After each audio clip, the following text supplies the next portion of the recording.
a simple example that will help you out to clear the concept about the graphical representation. So here we have a velocity. Along the y-axis we have plotted the velocity, and along the x-axis we have plotted the time. So we have here the velocity versus time graph, and with the help of which we have to find the, suppose in the first case we are being asked to find the displacement of body.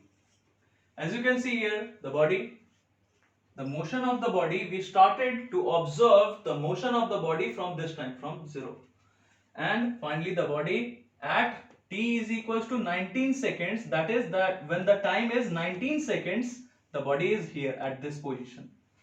So we are not talking about the position, we are talking about the velocity. So when the time is 19 seconds, the velocity of the body, as you can see here, at this point, what is the x coordinate? It is 19. And what about the y coordinate? The y coordinate for it will be 0. So the velocity becomes 0 at this position. We have to find the displacement of body at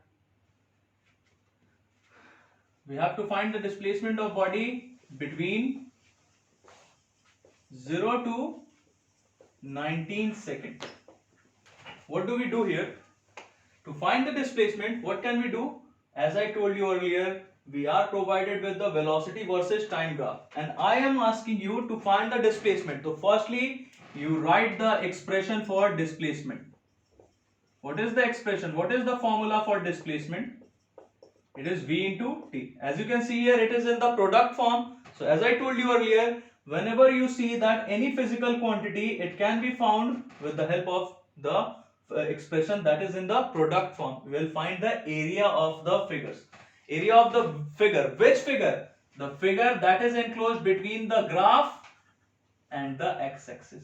So here we have this figure, and here also it is the graph, it is also the graph, and this is the part of x-axis. So this is also the figure that we have to consider.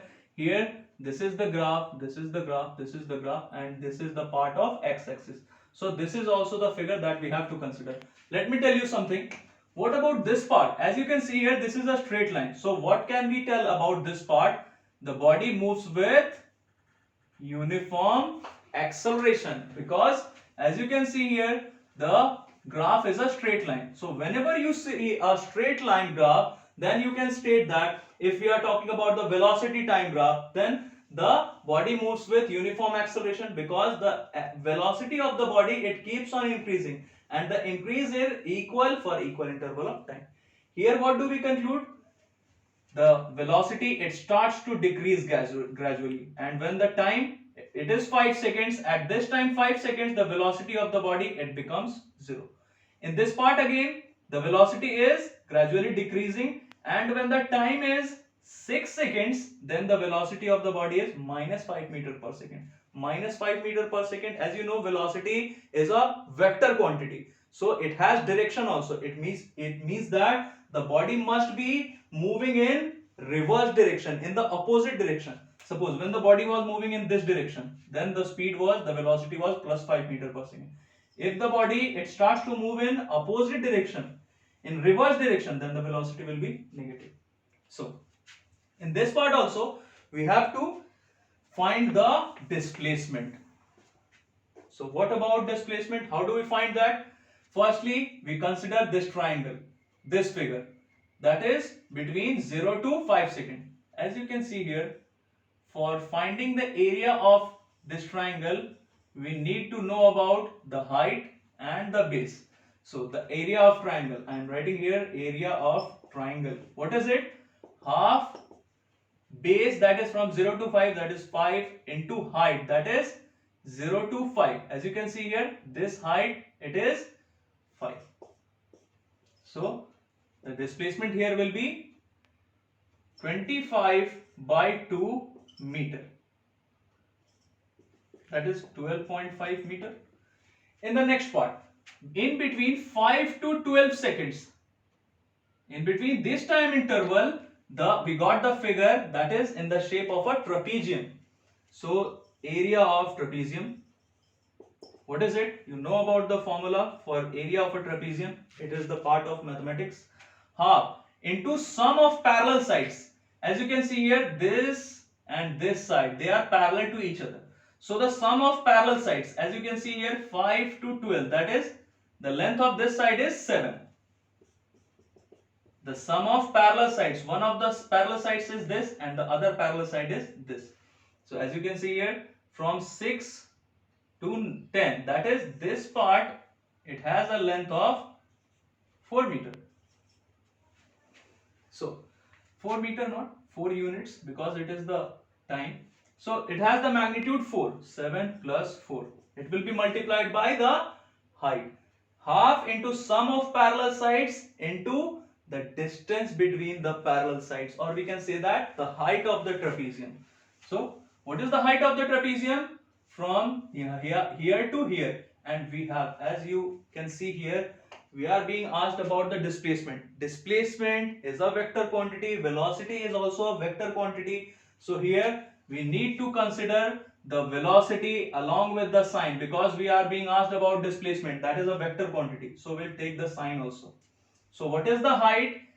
It is, what is the height? It is minus 5. At this point, the y coordinate will be minus 5, and at this point, the y coordinate will be 0. So it will be minus 5 minus 0, that is minus 5. You can take the magnitude along with the sign. So it will be 11 into minus 5, that is minus 55 by 2 meter.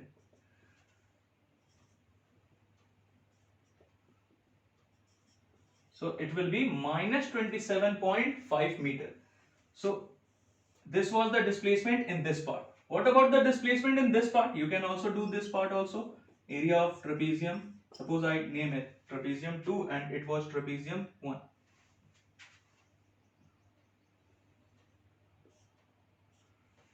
In this case also, what do we do? Half into sum of parallel sides. 12 to 19, that is 7 plus 14 to 17, that is 3. It will be multiplied by the height. As you can see here, in this part, the height, it is positive. So you will write here plus 5 or only 5. 10 into 5, that is 50 by 2, that is 25 meter. So what do we conclude? The area of this trapezium, it gives us, that is half into sum of parallel sides, that is 7 into 3 plus the height, that is here in this part it is positive. So we get the displacement of this part between the time interval 12 to 19 seconds. Now if you want to find the displacement of the body from 0 to 19 seconds, add them up. What to do? Add them up. After adding them, the total displacement, what will it be? 12.5 along with the sign, keep it in mind. 12.5 plus minus 27.5 plus 25 meter. So what do we get here? 12.5 minus 27.5, that will be minus 15 plus 25. What can we do here? It is the displacement, total displacement of the body. You can do it yourself. So it was the case when we were talking about the displacement. And if we are asked about the distance, as you know, the distance is a scalar quantity, and for scalar quantity there is no need of direction. So when we find the distance, we need not to take the sign along with the magnitude, because the distance is a vector, not distance is a scalar quantity. So to find the distance, you need not to include the signs, that is minus sign or plus sign. You will just add them up along with without taking their signs. So here we have 12.5. When we are talking about distance, we are talking about magnitude only, no direction. So here, leaving the direction, that is leaving the sign minus sign, we'll just assume the magnitude, that is 27.5 plus 25. So here it is the distance, that is 10, 40 plus 25 meter, that is 65 meter. So to find the displacement, you add the areas of the respective figures along with the signs, plus sign or minus sign. Plus, you can leave the plus sign, but keep it in mind the minus sign is important. Now if you find the distance, you have to find the distance, you leave the minus sign because there is no need of direction. Distance is a scalar quantity, so you just add the magnitude, you sum the magnitude of these figures, area of these figures, that is 12.5, leaving the minus sign, only 27.5 and 25 meter. So this was about the velocity versus time graph.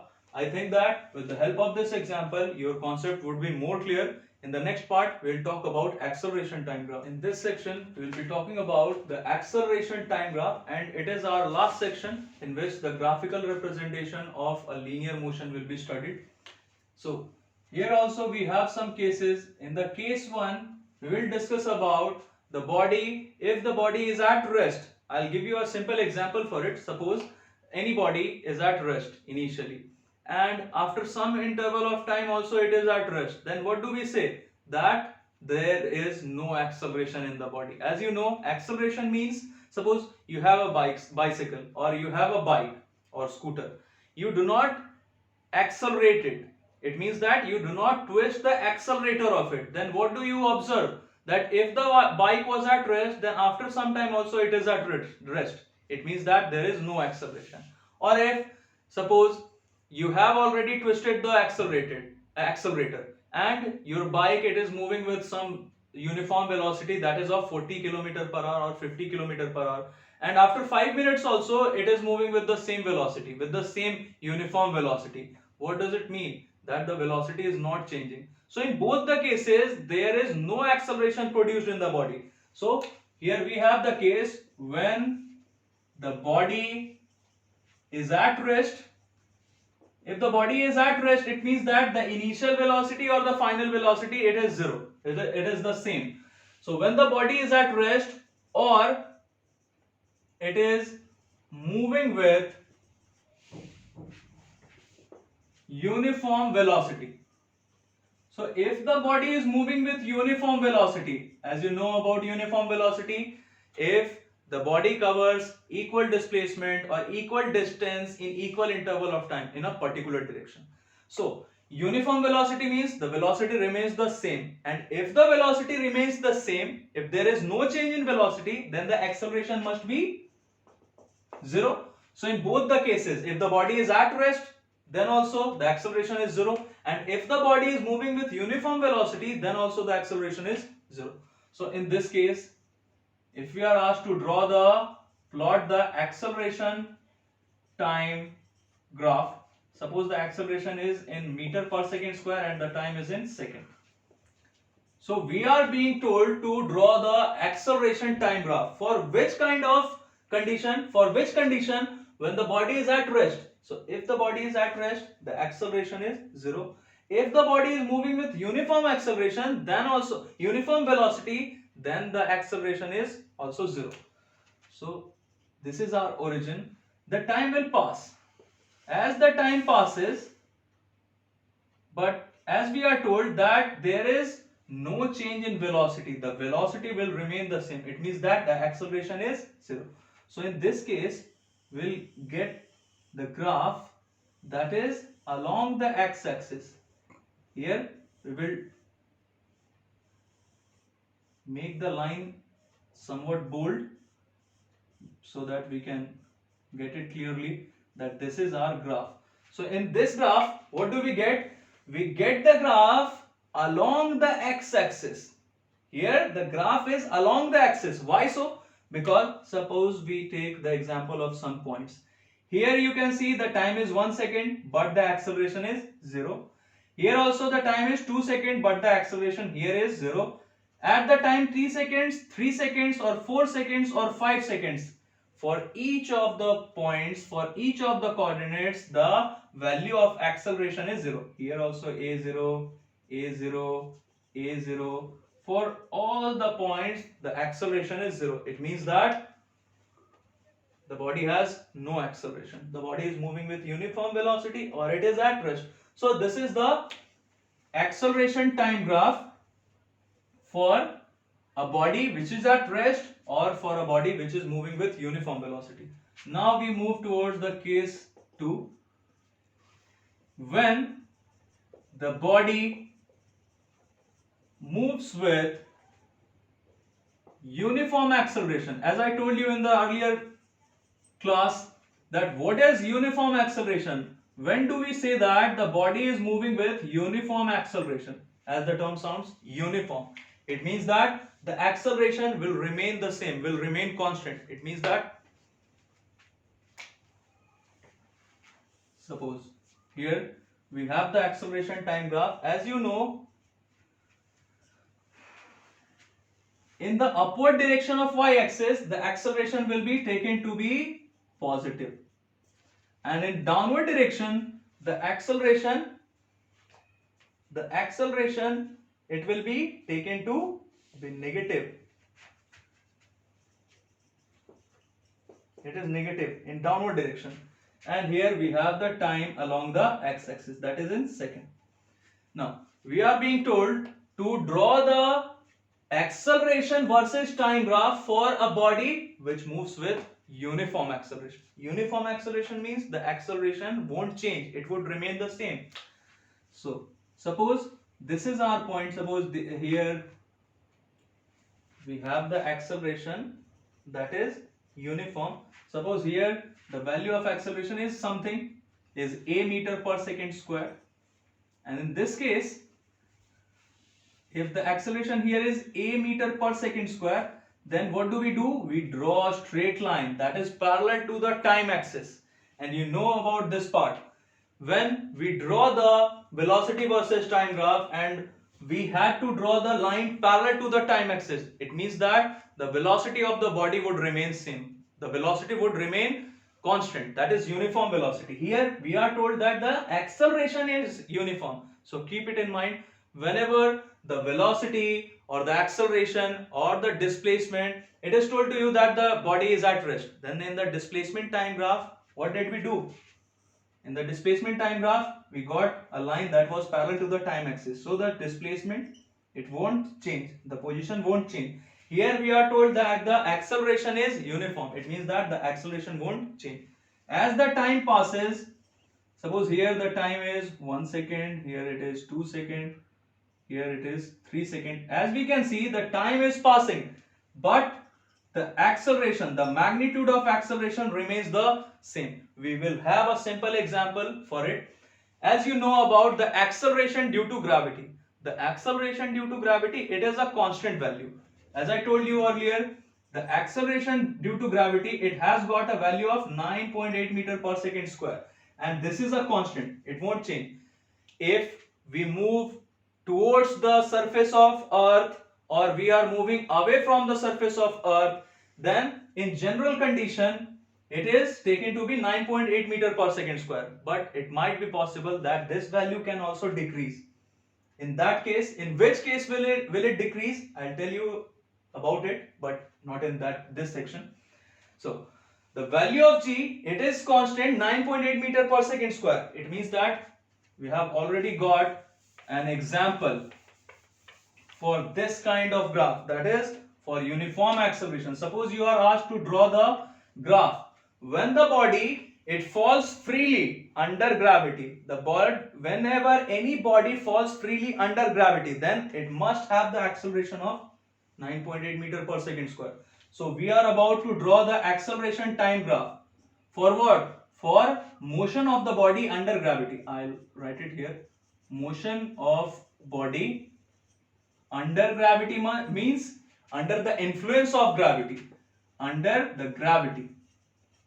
So you can, it is also the one of the examples from this case 2. So the motion of body under gravity means it is falling in downward direction. It is moving in downward direction. So in this case also, as you know, g, the value of g, acceleration due to gravity, it is 9.8 meter per second square. So suppose this point the y coordinate at this point is 9.8 meter per second square, is magnitude is 9.8. So we'll draw a straight line from this point only, and this line should be parallel to time axis, parallel to the x-axis. Why so? Because at time 1 second, 2 second, or 3 second, or 4 second, at any interval, at any instant of time, the acceleration due to gravity, it would have the same value, that is 9.8 meter per second square. So this is the example for when the body moves with uniform acceleration. Now what about if we are told to draw the graph of a body which moves with uniform retardation? As I told you, retardation means negative acceleration. Negative acceleration, as you can see here, the acceleration, it was positive along the y-axis in upward direction. Similarly, the acceleration would be negative along the y-axis only, but in downward direction. So if you are asked to draw the graph for a body which is moving with uniform retardation, I'll draw it for you. This is the case 3.